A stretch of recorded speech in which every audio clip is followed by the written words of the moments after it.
Assalamu alaikum dostlar. Biz hazır sizler menен özümüzdün kolubuzdan çıkkan Kırgız eri menен tanıştıra keteli. Анда эмесе өзүңүздөр көрүп тургандай эле бул Кыргыз ери. Шөгөттөргө жана мерхиор менен, күмүш менен жана ар түрлүү баалуу таштар коюлуп жасалган Кыргыз ери. Анда эмесе биринчи тизгинде кем карма дегендей жүгөнүнөн баштады. Бул жүгөн өзүңүздөр көрүп тургандай эле биздин кыргыз жүгөндөргө окшобойт. Бирок бир нерсеге жүгөн азыркы замандын талабына ылайык ушундай жакшы бир көркөм кылып жасалган. Андан кийинкиси өзүңүздөр көрүп тургандай бул куюшкана. Карасаңыздар, ушундай куюшкана өтө бир керемет жасалган.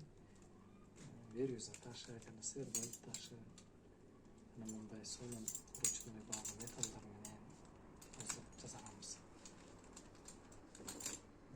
Кийинкиси көмөлдөрүк. Көмөлдөрүктүн максаты ээрди артка жылдырбаш, өйдөлүшкө чыгып баратканда шыпырылып түшүп калбаш үчүн ушул көмөлдөрүктү такашат.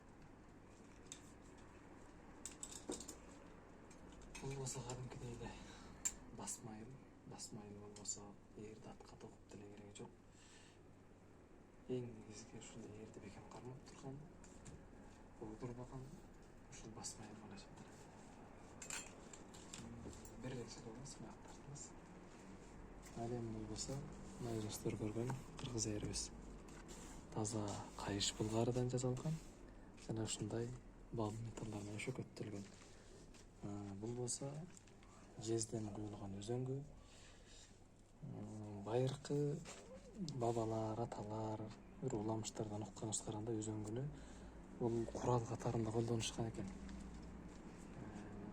Чынында эле ошондой оңдой. Себеби бул өзөңгүнүн өзүнүн салмагы 2 килограмм бир өзөңгүнүн. Анан баягы ушул өзөңгү менен карышкыр чабуулуктар, мынтип алыптыр дегенде бир ишенч эмес элек, бирок ушул өзөңгүнү көрүп ишенип атабыз. Карышкыр эмес, аюу чапсаң деле кете бергидей.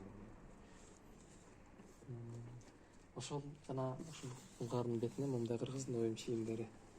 Бул жерде мындай арыстандын, барстын эскизи түшүрүлгөн жана бул жакта улуттук орнаменттер. Бул жакта дагы ушул кожага түшүрүлгөн эле орнамент кайра темирге ушундай